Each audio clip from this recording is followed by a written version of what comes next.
He admirado mucho los trabajos que han sido publicados por M. Einstein sobre las cuestiones que tocan la física teórica moderna. Creo además que los físicos matemáticos están de acuerdo en considerar que estos trabajos son sin duda de primer orden.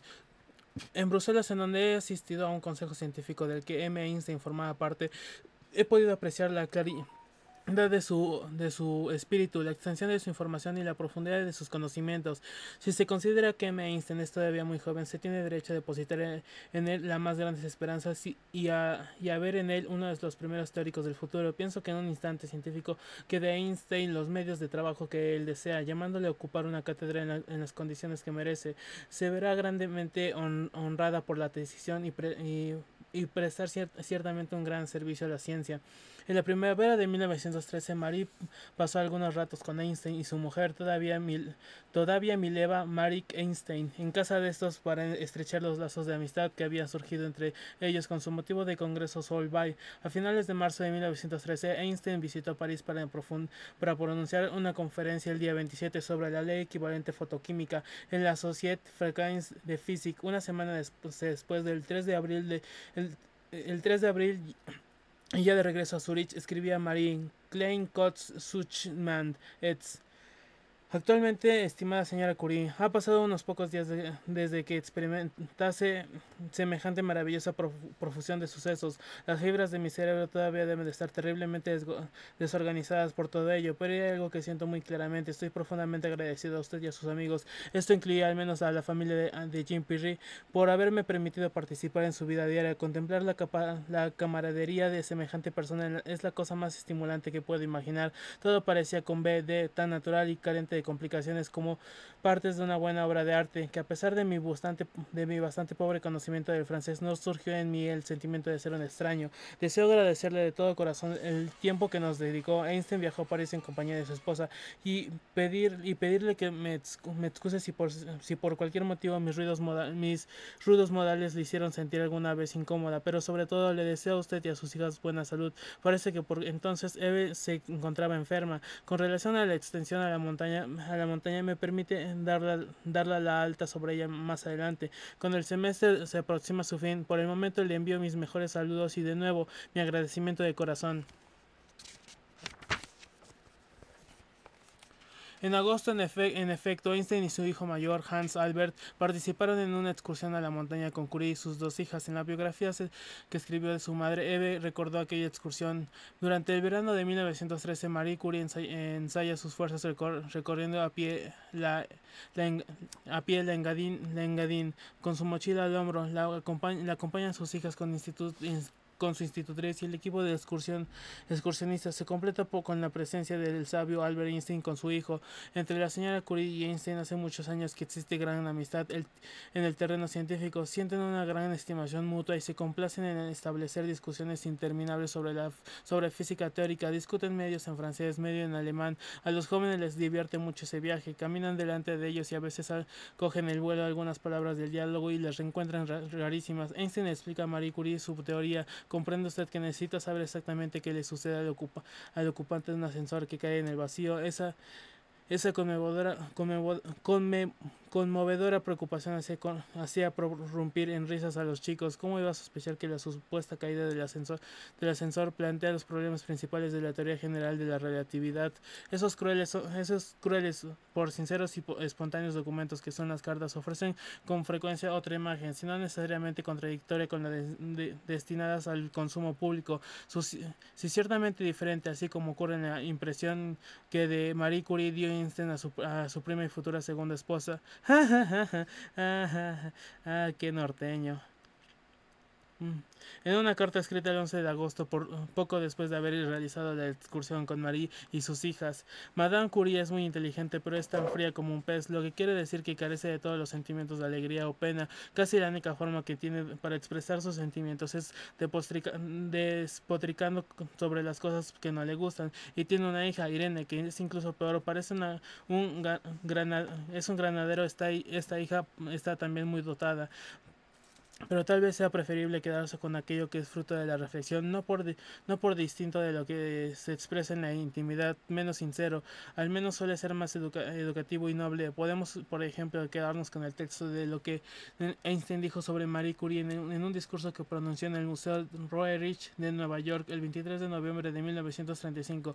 Esto es después de la muerte de su amiga, y en el que al gran final demostró una mayor perspicacia y sensibilidad de la que había mostrado frente a Elsa. De hecho, este texto de Einstein contiene una magnífica, casi única caracterización de Marie Curie. Cuando una personalidad tan destacada como la señora Curie llega al fin de sus días, no debemos darnos por satisfechos solo con recordar lo que ha dado a la humanidad con los frutos de su trabajo. Las casualidades morales de una personalidad tan destacada como la suya quizás tengan un significado aún mayor para nuestra generación y para el curso de la historia que los triunfos puramente intelectuales. Hasta estos últimos dependen en un grado mucho mayor de lo que suele creerse de la talla del personaje. Fue una gran suerte para mí poder relacionarme con la señora Curie durante 20 años de sublime y perenne amistad. Su grandeza humana me admiró cada vez más. Su fuerza, la fuerza de su voluntad, su austeridad para consigo misma, su objetividad, su juicio incorruptible. Todas estas cualidades eran de un carácter tal que pocas veces se hallan en un mismo individuo. Se consideraba servidora de la sociedad, y su gran modestia jamás cedía a la complacencia.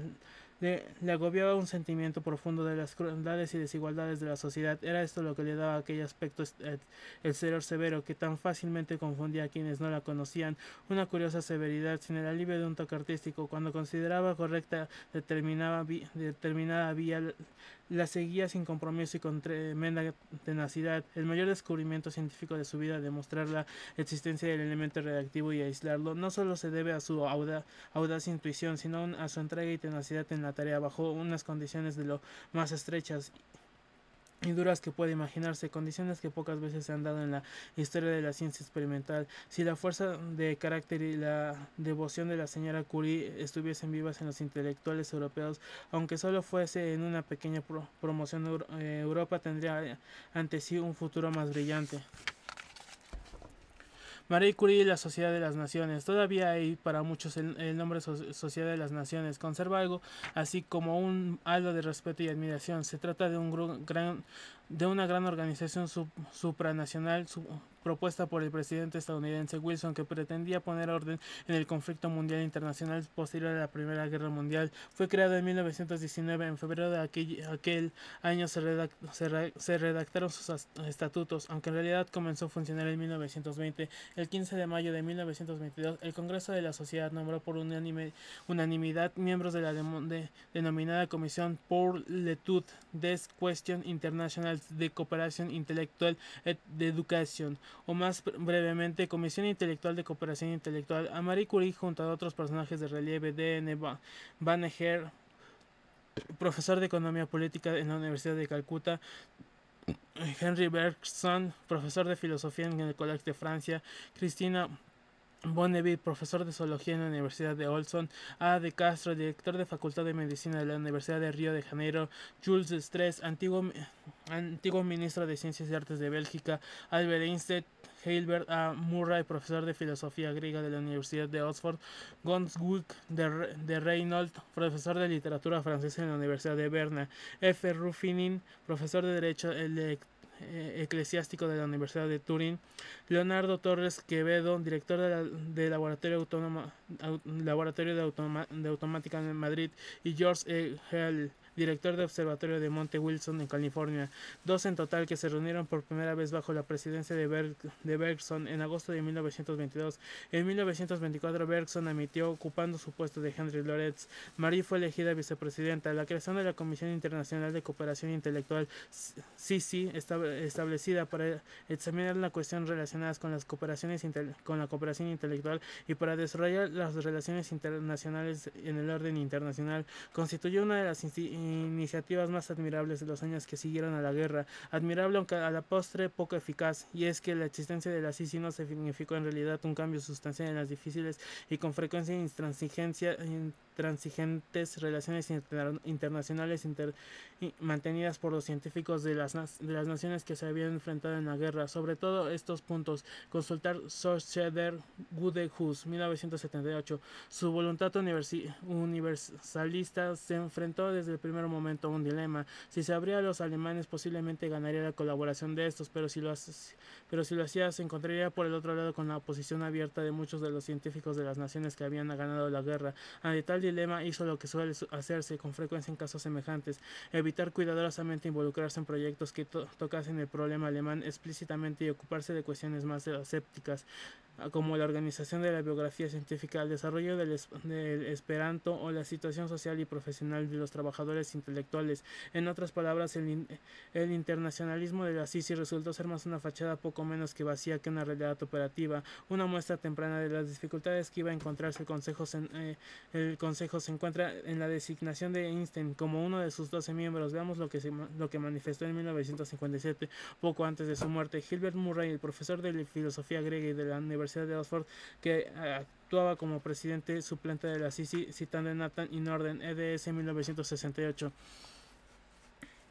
Yo estaba manualmente deseoso de que Einstein fuese miembro del Comité de Cooperación Intelectual, en parte porque de alguna manera sí contaría como un alemán y en parte de su eminencia, pero existían dos o tres obstáculos. Algunos de mis colegas franceses hacían objeciones en tener tan pronto a un alemán, mientras que algunos alemanes argumentaban que no era en absoluto un alemán, sino un judío suizo. Einstein había obtenido la nacionalidad suiza en 1901. Otra dificultad era la propia desconfianza de Einstein con respecto al Comité de Cooperación Intelectual, al que veía como meramente un comité formado por los vencedores. De hecho, poco después de haber aceptado formar parte de la comisión, Einstein cambió su opinión y dimitió. Sin embargo, bajo la presencia de sus colegas, reconsideró su decisión. Uno de sus colegas fue Marie Curie, en una carta que le escribió el 7 de julio de 1922, citadas por Selling, 1968. Curie le expresaba su parecer: he recibido su carta, que me ha causado una gran decepción. Me parece que la razón que da para su dimisión no es convincente. Es precisamente porque existen corrientes de opinión peligrosas y perjudiciales que es necesario combatirlas, y desde este punto de vista usted puede ejercer una excelente influencia, aunque solo sea por su valor personal, sin que tenga que luchar por la causa de la tolerancia. No podría cambiar de opinión. Todavía participó Einstein en algunas reuniones, efectuando con tal fin varios viajes a Ginebra y París. Sin embargo, a finales de 1923 abandonó la comisión debido a la ocupación de la región de Ruhr. Explicó sus motivos a Marie Curie en una carta fechada el 25 de diciembre. No le parezca trivial que aproveche la ocasión de un motivo externo para escribirle. Se refiere a que entonces estaba celebrando el 25 aniversario del descubrimiento del radio. Este motivo tan solo es servido para moverme a hacerlo, pero la necesidad de escribirle la sentía desde hace mucho tiempo. Es una felicidad estrechar la mano de una persona sincera que ha dejado una obra tan fructífera y puede gozar de tan rica cosecha. Como persona benévola, a la vez obstinada, le expreso mi cariño y mi alegría por haber podido penetrar en la intimidad donde se producía el silencio, todo lo que usted creó. Ya sé que se ha enfadado conmigo, y con razón, por haber dejado con un amargo comentario la Comisión de la Sociedad de las Naciones, y eso cuando apenas hace 6 meses que le había aconsejado a usted participar en los trabajos de la Comisión.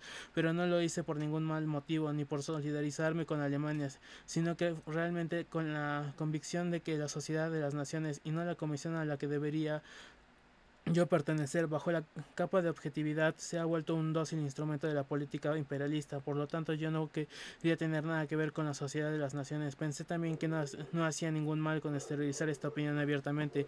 Quizás resulte injusto, pero he obrado de acuerdo con mi convicción. Además, he rogado que no se me inviten a ir a Bruselas. Se debe de referir a los congresos Solvay.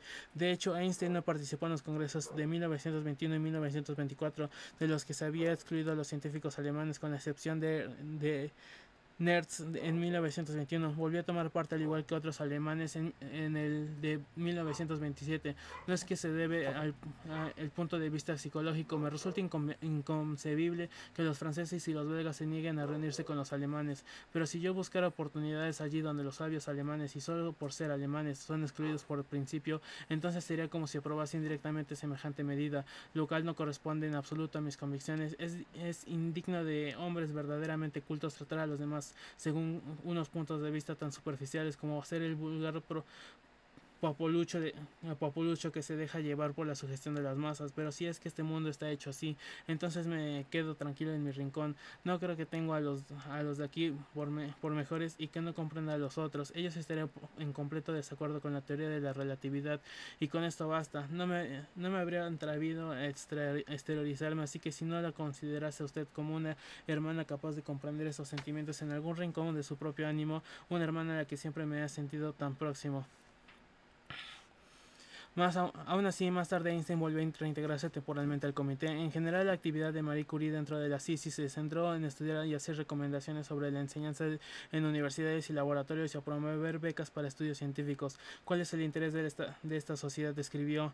No debe ser el de favorecer el nacimiento de las vocaciones científicas. Estamos tan sobrados de ella que podemos sacrificar las que se le van a ofrecer. Creo que más bien es el conjunto de las aptitudes exigidas por una verdadera vocación científica en una cosa infinitamente precisa y delicada, un tesoro raro que es criminal y absurdo dejar perder, y sobre todo algo por lo que hay que velar por toda la solicitud, a fin de darle todas las probabilidades para que se desarrolle. Solo una vez abandonó Marie Curie el dominio limitado a las reuniones de la comisión en mayo de 1933 para encarar un ámbito más público. Cuando viajó a Madrid, la tercera visita a la capital de España, a la que antes me referí, para presidir una reunión en el auditorium de la residencia de estudiantes sobre el provenir de la cultura, ver Residencia 1933.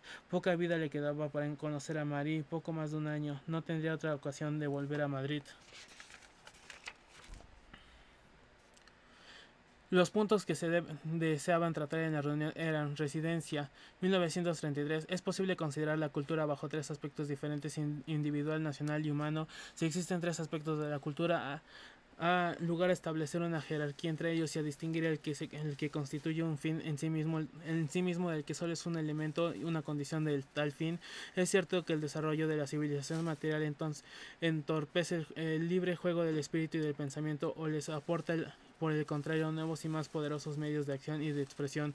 Espíritu y mecánica, educación de las masas. ¿Hay posibilidad alguna de crear una tabla de valores culturales que por su fuerza intrínseca se imponga a todos los hombres y a todas las naciones? Asistieron a aquella reunión, además de Curie, Helen Becaresco, delegada permanente de Rumania en la Sociedad de Naciones, y poetista; Henry Bonnet, director del Instituto Internacional de Cooperación Intelectual; Vigo Brondal, profesor de Literatura y Lenguas Románticas en Copenhague; Augusta Calvert, publicista; Julio Dantas, presidente de la Comisión Portuguesa de Cooperación Intelectual; Genaro Estrada, embajador de México en Madrid; Manuel García Morete, catedrático y decano de la Facultad de Filosofía de Madrid; Edwin M. Gay, profesor de Historia Económica en Harvard; John Burton Haldane, profesor de Bioquímica en Cambridge, Inglaterra; Paul Langevin; Otto Lehmann, especialista alemán en etología y presidente de la Comisión de Artes Populares; Salvador de Madariaga, entonces embajador de España en París; Gregorio Marañón; J. D. Montenach, secretario de la CICI; George Opresco, profesor de Historia de Arte en Bucarest, Francesco Aristano, filósofo y miembro de la Academia Italiana; William Pinder, profesor de Historia del Arte en Múnich; Jules Romains, novelista y dramaturgo francés; A. R. Severi, profesor de Análisis Infinitesimal en Roma; Joseph Strigowski, profesor de Historia del Arte en Viena; Karol Szymanowski, compositor polaco; Miguel de Unamuno y Paul Valéry, el gran poeta y filósofo francés. La sesión inaugural se celebró el 3 de mayo de 1933. La abrió el ministro de Estado español, Luis de Zulueta, al que contestó Marie Curie, que aprovechó la ocasión para explicar el origen de la reunión. Para subrayar la importancia que debe tener la cultura al lado de los problemas técnicos, se ha decidido crear un comité permanente de letras y artes, que tiene por misión el examen y discusión de los grandes problemas que plantean la necesidad y el porvenir de la humanidad, para favorecer a la vez la formación de una sociedad de espíritus, según la feliz expresión de M. Paul Valéry, que aportó el comité preciosas iniciativas. Ha sido en 1931 cuando el Comité de las Letras y Artes reunido en Ginebra, discutió ampliamente los principios de su actividad. Entre los métodos a emplear han sido propuestos estos de las conversaciones y de la correspondencia entre los miembros del comité y con otras personas que sientan también la necesidad de un examen de conciencia referente al sentido y porvenir de la civilización. La segunda sesión del comité en mayo de 1932 fue en Frankfurt del Main, con motivo del centenario de Goethe, y aquella conversación decidió que la siguiente tratará del porvenir de la cultura, mientras aparecieron los volúmenes, de los cuales uno contiene dos cartas cruzadas entre Einstein y Freud bajo el título de ¿Por qué la guerra? El otro, titulado Para una sociedad del espíritu, contiene varias cartas de las que son autores Paul Valley, Salvador de Madariaga, Gilbert Murray, Henry Fossilon, Osorio de Almeida, Alfonso Reyes y Tza Yuan Pei. Al final de su intervención, Marie Curie mostraba sus esperanzas. Es indispensable para el futuro de la civilización que la magia de las conquistas de orden científico y de la gloria de las realizaciones técnicas se desarrollen en un conjunto armónico con la aceptación de una doctrina que instituya un régimen de paz y de amistad entre los hombres y las naciones bajo la supremacía universal de la razón y de una moral digna de este nombre. Las sesiones, 7 en total durante hasta el 6 de mayo, finalmente se adoptaron 6 conclusiones. Residencia en 1933, en la que el comité, además de expresar su fe en la cultura especificada algunas condiciones para su conversación y fomento, se enviaron también mensajes por radio y uno de Valley y otro de Unamuno. Es apropiado finalizar este capítulo con el texto de Unamuno. La reunión del Comité de Letras y Artes de la Sociedad de las Naciones que se está celebrando en Madrid no puede llegar a conclusiones prácticas, sino a algo mejor, a que nos conozcamos mejor los unos a los otros y a que preparemos algo más hondo que la paz y en un reposo de la humanidad necesita para poder acomodar el consumo intelectual y espiritual a la producción, porque la humanidad civilizada sufre de una gran fatiga y de los trastornos psicopáticos que a esta se siguen. Esta conversación es una especie de descanso en el trabajo mismo y el esfuerzo por unificar en lo posible. Nuestros puntos de vista nos llevan a unificarnos a nosotros mismos. España, la España de siempre, no puede sino aprovecharse de esta obra de universalización que es más que internacionalización. De la radiactividad a la energía nuclear. Irene y Frederick Joliot Curie. Llegaremos ya al último capítulo de este libro. Sí, un capítulo en el que Marie Curie desempeña un papel secundario frente a otros científicos que adquieren un mayor protagonismo. Científicos entre los que se encuentran su hija Irene, que ascendió a las cumbres de la investigación científica. Los trabajos de Irene, especialmente aquellos que llevó a cabo con su esposo Frederick Joliot, marcan además la transmisión definitiva de la reactividad a la física nuclear. La vieja física de los Becquerel, Marie y Pierre Curie dejó paso a la de los Chadwick, Fermi y Pauling, entre otros muchos, con Rutherford de nuevo como impulsor y testigo, hasta su temprana muerte en 1937. Un nuevo mundo, transformaciones nucleares. En 1911, Rutherford 1911 propuso, como ya he tenido ocasiones de mencionar, su célebre modelo atómico planetario, un núcleo rodeado de electrones, tras efectuar una serie de experimentos con partículas a que actuaban como proyectiles. Durante mucho tiempo estas partículas fueron el único medio de que se disponía para perturbar de manera controlada el desconocido mundo microscópico, pero para su producción se estaba a merced de elementos que fuesen radiactivos.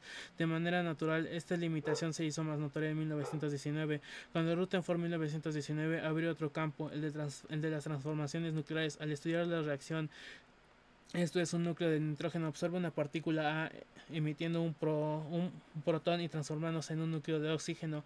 Las fuentes radiactivas de que se disponía eran demasiado débiles para seguir penetrando en los misterios de los núcleos. Un gramo de radio emitía, aparte de otros productos de su desintegración, 37.000 millones de partículas A por segundo, de las cuales una de cada 100.000 llevaba una transformación demasiado pocas para que se pudiesen separar químicamente las sustancias generadas y examinar así los productos. Además, las energías de estas partículas eran apenas suficientes para que fuesen capaces de superar la repulsión eléctrica de los núcleos. Los que se dirigían el grupo de Rutherford en el Cavendish descubrió que cuanto más rápidamente viajaban las partículas A, más transformaciones generaban. Era por consiguiente urgente conseguir máquinas que aumentasen el número y velocidad de las partículas, y como estaban cargadas, una forma era someterlas a fuertes diferencias de potencial. Ahora bien, no fue hasta la década de 1920 cuando comenzaron a aparecer algunos instrumentos que cumplían tales funciones durante bastante tiempo. Hubo que contentarse con fuentes naturales como el polonio para producir proyectiles con los que investigar la estructura del interior del núcleo atómico. Habría que esperar, por ejemplo, hasta 1932 para que el Cavendish, John Crockford 1897 y Ernest Watson 1903, utilizando un multiplicador voltaico que le proporcionó 125.000 voltios, observasen que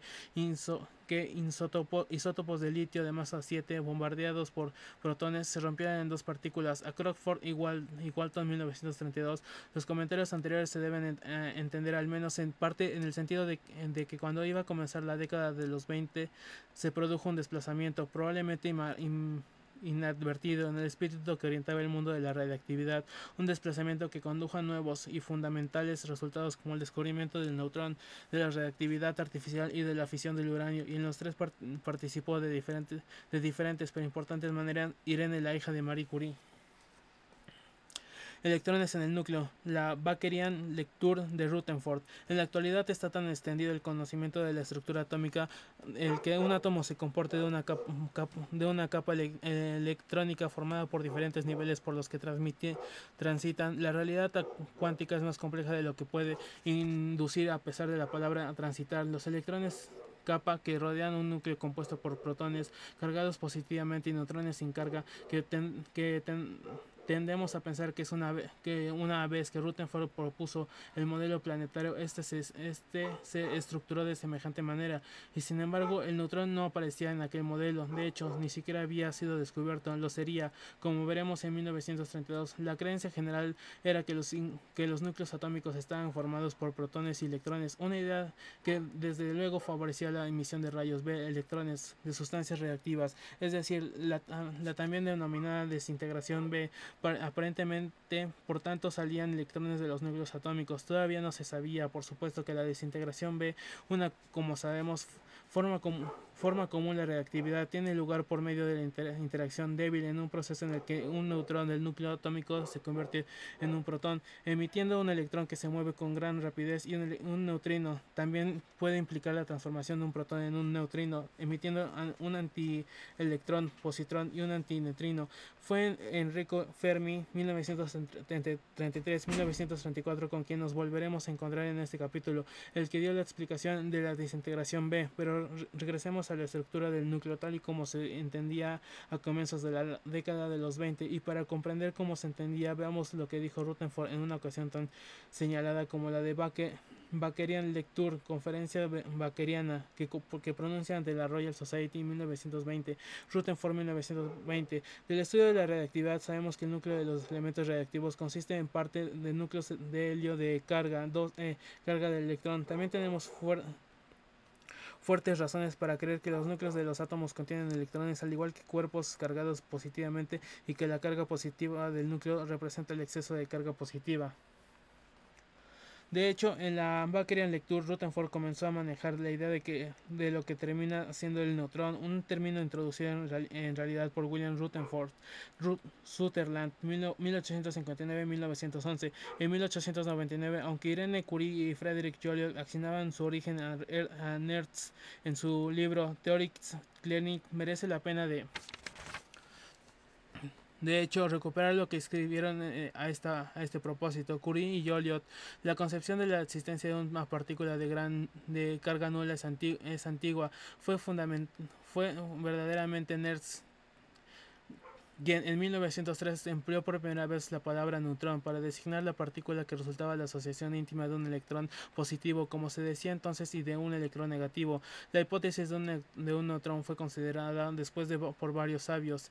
En 1920 Rutherford retomó esta idea y la precisó, pero independientemente de cuál fuese la genealógica de la palabra, fue Rutherford el que más se aproximó a lo que sería su realidad última. Dentro del núcleo atómico, el director del Cavendish pensaba que él como compuesto esencial de un electrón y un protón, una especie de doble neutrón. Es interesante reproducir los párrafos en los que Rutherford consideraba la idea de una partícula neutra. Parece muy probable que un electrón pueda también unir dos núcleos de H. Pronto se denominaría los núcleos de hidrógeno, protones, y posiblemente también un núcleo de H en el primer caso. Esto implica la posible existencia de un átomo de masa aproximadamente 2 transportando una carga, que se debe considerar como un isótopo de hidrógeno. En el segundo caso implica la idea de la posible existencia de un átomo de masa y que tiene carga nuclear cero. Semejante estructura atómica no parece ser en absoluto imposible, por lo que piensa actualmente el átomo neutro de hidrógeno. Es considerado como un núcleo de carga unidad con un electrón unido a distancia y se adscribe el espectro de hidrógeno al movimiento de este electrón distante. Sin embargo, bajo algunas condiciones puede ser posible que un electrón se combine mucho más estrechamente con el núcleo de H formando una especie de doble neutrón, aunque a instancias de Rutherford la búsqueda de esta hipotética partícula o estado comenzó inmediatamente en Cavendish. No sería hasta 1932 cuando, como veremos, James Chadwick la descubriría y otros estuvieron a punto de arrebatarle semejante honor.